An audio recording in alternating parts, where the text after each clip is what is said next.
इस हवाले से ये मेरे नज़दीक हमारा सबसे पहला फ़र्ज़ है। दूसरा, मेरे अपने एक साथी ने चाइना के हवाले से बात की। एक्चुअली ऑनरेबल कामल आगा साहब ने की। बिल्कुल वो भी बहुत अच्छा आइडिया है कि अपना सी पैक के हवाले से उसकी जो 10वीं एनिवर्सरी है वो मनाई जा रही है। उनके वाइस प्रीमियर अपने 3 स्टेट मिनिस्टर्स के साथ आज रात पहुंच रहे हैं और उनका कल भी यहाँ स्टे है और परसों भी यहाँ है। उनका स्टे, परसों उनकी वापसी है।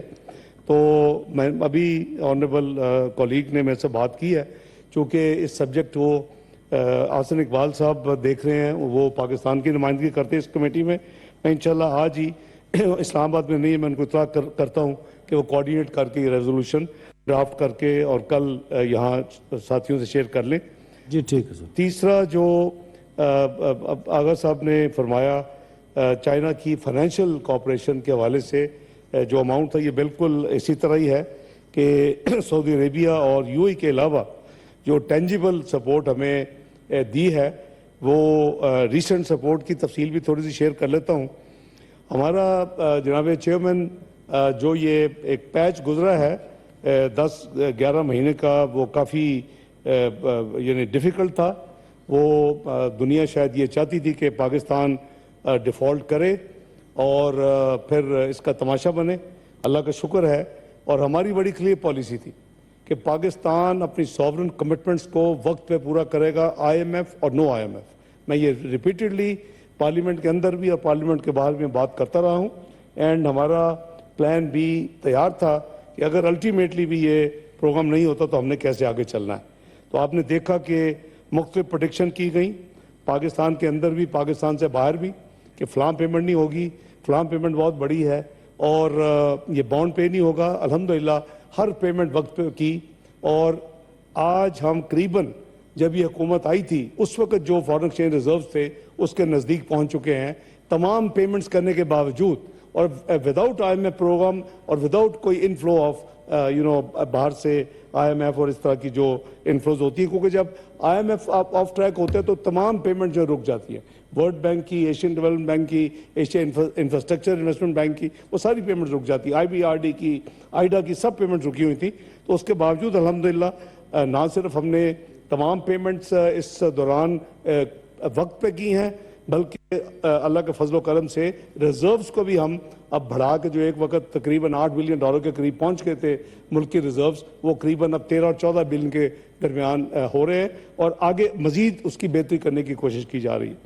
जो स्पेसिफिक मेरे ऑनरेबल कॉलीग ने बात की, ये अप्रैल के एंड में एक रेटिंग एजेंसी ने एक स्टेटमेंट दी कि जी पाकिस्तान के जो स्टेट बैंक के पास रिजर्व्स हैं वो $3.7 बिलियन के करीब हैं, और इन्होंने $3.7 बिलियन जो है मई और जून में पे करना है। तो देयर बाय मीनिंग कि उन्होंने कहा जी कि डिफॉल्ट तो पक्का है, ये 30 जून तक ये मुल्क डिफॉल्ट कर जाएगा। अल्हम्दुलिल्लाह मैंने उसका अगले दिन जवाब दिया कि ये रिजर्व बिल्कुल इतने हैं, लेकिन आने वाले 2 महीने की जो पेमेंट्स हैं 3.7 बिलियन, हर पेमेंट वक्त पे होगी और इंशाल्लाह पाकिस्तान डिफॉल्ट नहीं करेगा। हमने सारे अरेंजमेंट किए हुए हैं। जनाब चेयरमैन, उस के हवाले से मैं, सारे साथी हैं और मैं समझता, चूँकि उन्होंने स्पेसिफिक ट्रांजैक्शंस का और अमाउंट की बात की है, तो ये इस हाउस का प्रोगेटिव है कि इनके साथ जो इन्फॉर्मेशन बिल्कुल शेयर की जाए। तो उस हवाले से मेरी गुजारिश ये है कि हमारी जून के महीने में इस 3.7 में से 2.3 बिलियन की पेमेंट्स ड्यू थी, 2.3 बिलियन की, और इसमें 1 बिलियन का जो था सॉवरन पेमेंट थी चाइना, मैं मेजर पेमेंट्स की बात कर रहा हूँ। लास्ट वीक में वो चाइना का जो सॉवरन डिपॉजिट था उसको हमने रोल ओवर करवाया। उसमें इतनी दिक्कत नहीं आती, वो जब हमारी तरफ से उनको रिक्वेस्ट की जाती है, ये साल से एक उनकी कॉपरेशन है, हम उनके मशकूर हैं, तो वो कर देते हैं। ज़्यादा प्रॉब्लम थी कमर्शियल बैंकों की। कमर्शियल बैंक की चाइना डेवलपमेंट बैंक का $1 बिलियन देने वाला था उस 2.3 बिलियन में, और 300 मिलियन बैंक ऑफ चाइना का देने वाला। ये जनाब चेयरमैन आखिरी हफ्ते में ड्यू थी, और अगर आखिरी हफ्ते में हम पे करते, 2 किस्म की आपको फैसिलिटीज रिन्यू होती हैं। एक तो आप पेमेंट नहीं करते, सिर्फ पेपर कंप्लीट करते एक दूसरे के साथ, तो आपकी फैसिलिटी रिन्यू हो जाती है, आप सबको पता है माशाल्लाह। दूसरा, आप एक्चुअली पे करते हैं और उसके बाद वो आपको अपना टाइम लेते हैं और फिर आप नई आपके पास डॉक्यूमेंटेशन होती है और नया एक लोन एग्रीमेंट होता है, वापस करते हैं। चाइना के साथ हमारा सेकंड, उनके बैंकों के साथ हमारा सेकंड टाइप का अरेंजमेंट है कि हम उनको पेमेंट करते हैं और फिर वो हमें अपना टाइम लेके हमें वापस करते हैं। ये हमने, चूंकि लास्ट वीक था, अगर चंद दिन में हो जाते तो हमारा एक इंटरनेशनल पाकिस्तान की जो उस वक्त 8 बिलियन के करीब रिजर्व्स थे, तो वो उसमें डिप आनी थी।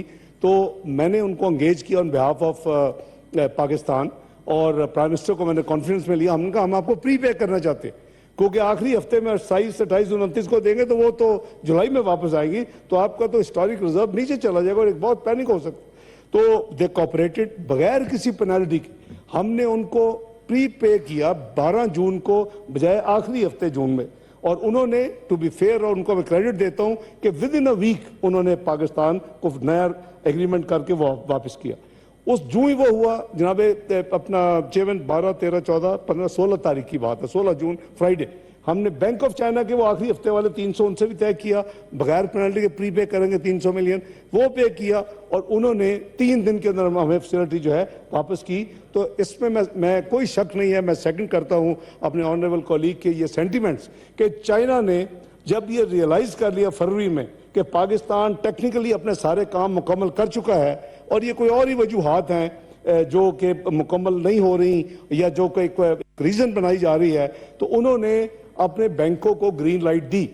जनाब चेयरमैन, पिछले 6-7 महीने में हमने $5.5 बिलियन कमर्शियल बैंकों को वापस किए और जनरली ये पैसे वापस आते हैं।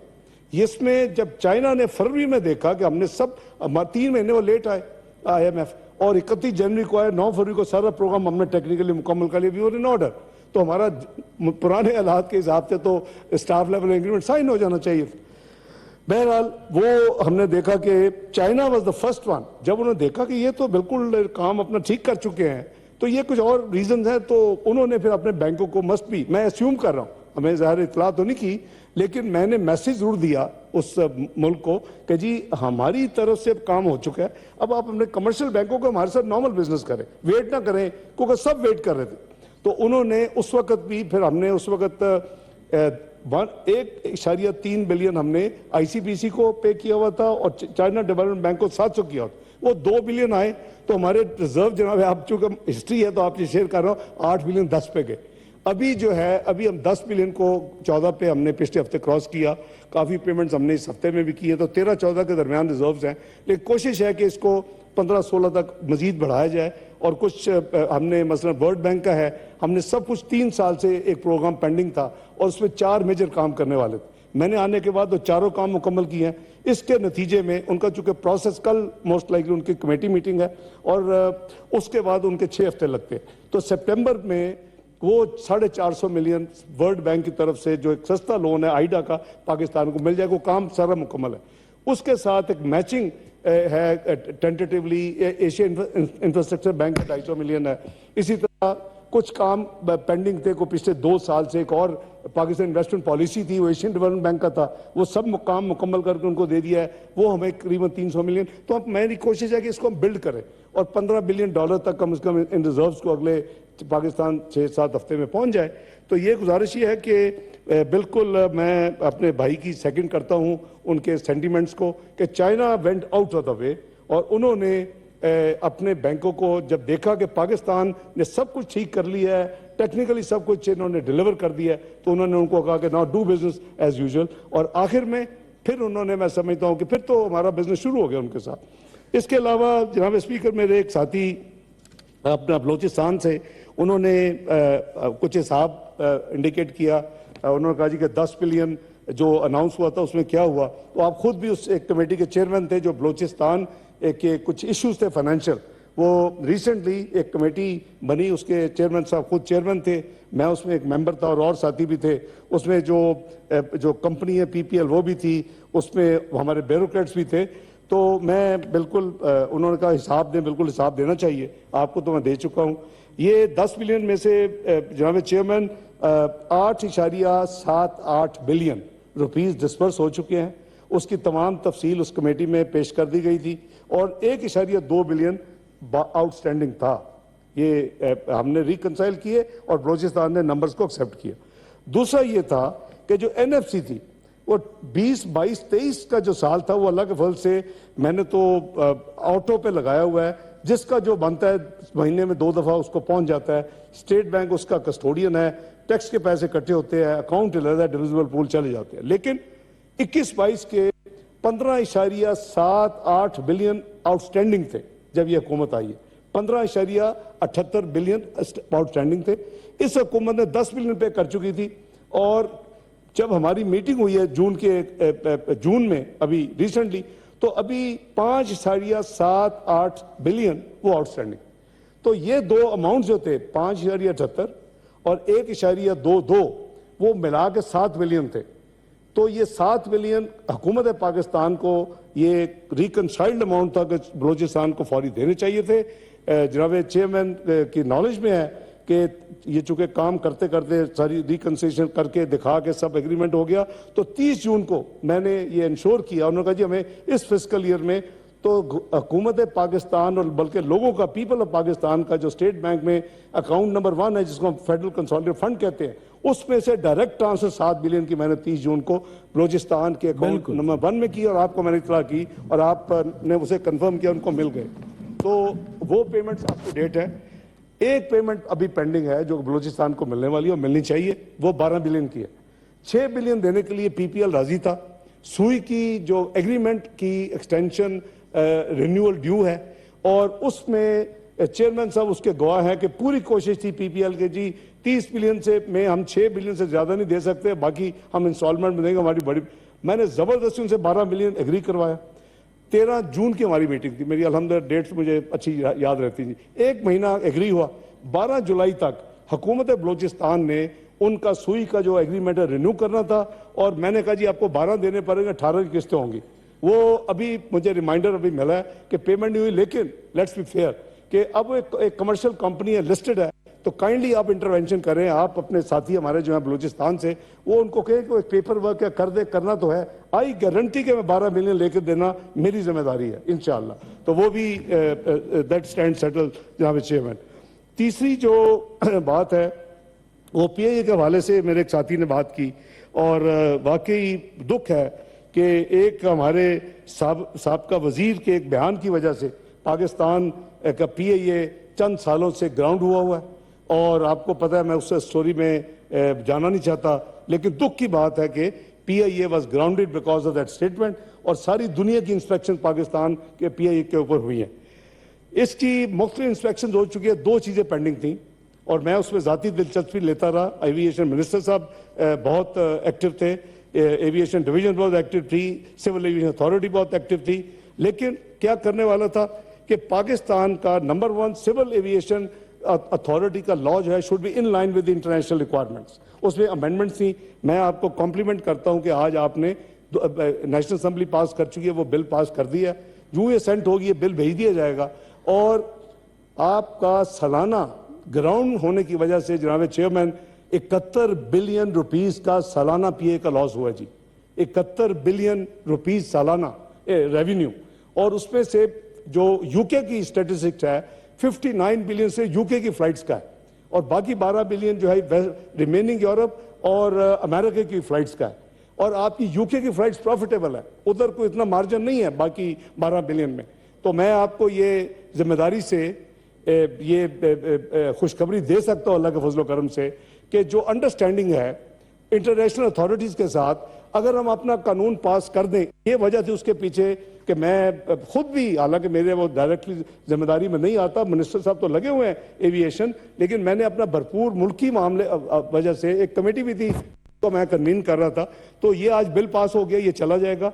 उनके अथॉरिटीज ने कहा कि हम अगस्त तक इंस्पेक्शन फाइनल करेंगे और अक्टूबर में इंशाल्लाह यूके की फ्लाइट रिवाइव हो जाएंगी। ये हमारे पाकिस्तानी डियास्पोरा का बहुत बड़ा डिमांड भी है, उनका हक भी है। सो आज आपने जो कानून पास किया है प्रेसिडेंट साहब की सेंड के बाद इंशाअल्लाह इंस्पेक्शन, वरना बाय द वे उन्होंने कहा कि अगर ये हम अगस्त तक, जुलाई अगस्त में नहीं आए, 1 साल आपको इंतजार करना पड़ेगा उस इंस्पेक्शन, विदाउट विच आपकी ये एयरलाइन रिवाइव नहीं होनी थी। तो अल्लाह का शुक्र है आपने आज वो कर दिया है और वील ट्राई कि जितनी जल्दी हो सके। लेकिन अब मुझे आज के बाद इस कानून अमेंड होने के बाद जो इंटरनेशनल कमिटमेंट्स हो इंशाल्लाह वो भी पूरी करेंगे लोग। तो मैं समझता हूं कि अक्टूबर में अल्लाह के फजल करम से हमारी पीआई की जो फ्लाइट्स बहाल हो जाएंगी, 59 बिलियन आउट ऑफ 71 रिवाइव हो जाएगा और ये पीआई के लिए बहुत बड़ी उनके लिए एक मदद होगी जी।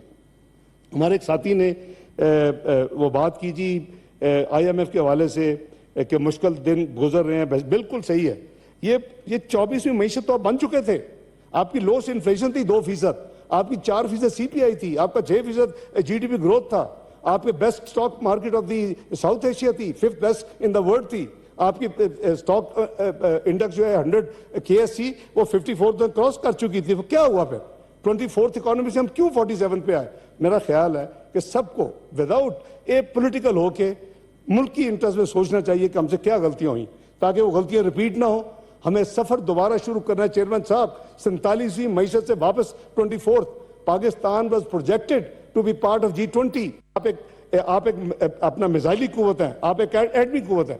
जिस दिन आपने इकोनॉमिकली सॉवरन कर लिया, you will lead the Islamic ummah Allah के फजल करम से। लेकिन हम 24वीं से 20 में जाना था, उसकी प्रेडिक्शन थी 2030 और फिर दुनिया की 18वीं मईशत, फिर 2050 दुनिया की 16वीं मईशत। हमने अपना जो है इस पूरे का पूरा हमने अपने सिस्टम को बेड़ा कर लिया। आज हम 47 मईशत पिछले साल से हैं।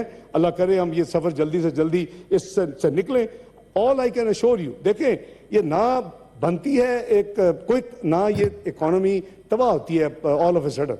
ये बनी थी 13 में भी, वो macro economy unstable country, we were declare to be defaulting in next 6 to 7 months।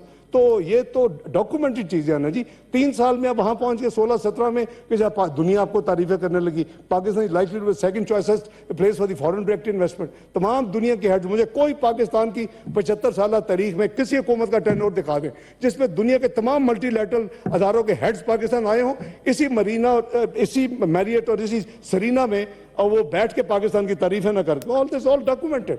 तो मैं समझता हूं कि बहसीत पाकिस्तानी मुझे दुख है। आई विश कि हम ऑलरेडी करीब होते G20 में जाने के। मैं कॉम्प्लीमेंट करता पिछले चंद सालों में जो गवर्नेंस हुई इस मुल्क में, लेकिन हम 47 मईशत बन चुके हैं। ये हमारा एक डॉक्यूमेंटेड हमारे सामने पिक्चर है। हमें मिल के अब इसको इससे निकालना है इस पाकिस्तान में। और ये जो डिक्लाइन था, स्टेबिलिटी आ चुकी है, गिरावट रुक चुकी है जो हर हफ्ते हर महीने तबाही हो रही थी। Now we have to move back towards, हमारा पहला गोल होना चाहिए कि back to 24th and then part of G20। तो मैं गुजारिश करूंगा कि उनके सेंटीमेंट्स मैं बिल्कुल एज ए पाकिस्तानी एंडोर्स करता हूं कि ये बिल्कुल IMF की शायद मुश्किल है, ये बिल्कुल ठीक कह रहे हैं, लेकिन do we have a choice? मैं तो बहस का लफ्ज तो नहीं यूज करता, मैं तो हमेशा कहता हूं कि IMF हम पे एहसान ना करे, हम मेंबर्स हैं। वी आर नॉट कोई भीख नहीं लेने आते। मेरा अपना एक as a Pakistani, as a nation, मेरा अपना एक प्राइड है, उसको मैं नहीं, इसलिए मैं ये नहीं कहता beggars are not choosers, but borrowers are not choosers. हम बोरो करने गए हुए हैं, हमें इसको निकलना चाहिए और ये निकल सकता है। पाकिस्तान ये निकलने के काबिल है। वी हैव ऑल, अब पाकिस्तान सॉवरेन वेल्थ फंड अगले हफ्ते आपके पास आ रहा है। This is something which will increase the image of Pakistan. आप अभी देखिए इजिप्ट इतनी प्रोसेस से गुजरा है, उसने 2 साल लगा के सॉवरेन वेल्थ बनाया। आप देखिए इंडोनेशिया प्रॉब्लम में आया चंद साल पहले, उसने अपना सॉवरेन वेल्थ बनाया, आज उसकी इमेज और है। Pakistan sovereign wealth fund already table हो चुका है नेशनल असेंबली में। इंशाल्लाह वहां से अगले हफ्ते आगे आपके पास ये आएगा और आप देखेंगे कि इंशाल्लाह द फ्यूचर मैं समझता हूं कि पाकिस्तान का बिल्कुल ठीक अल्लाह के फजल। हमें सब मिलके कोशिश करनी चाहिए। उसके अंदर ही ये मिनरल्स और माइंस की एक प्लान है, उसके अंदर ही IT का प्लान है, उसके अंदर ही SME का प्लान है। अब हमें कलेक्टिवली अगर हम इस पे चल पड़े, और पाकिस्तान में समझता हूं कि आगे 3.5 साल में 20, 13, 16 में वो निकल गए थे उसमें से, और हमारी दुनिया मुतरिफ हो गई थी। We can do it again together. तो हमें वो करना चाहिए। I hope I didn't miss anything. जब से मैं आया मैं नोट्स ले रहा था, तो I try to cover everything. Thank you so much. Thank you, God bless you. Dawood. Senate इजलास इस वक्त जारी है। वज़ीर ख़जाना इसहाक डार इजहार ख्याल कर रहे थे। उन्होंने कहा कि CPEC के 10 साल मुकम्मल हो रहे हैं।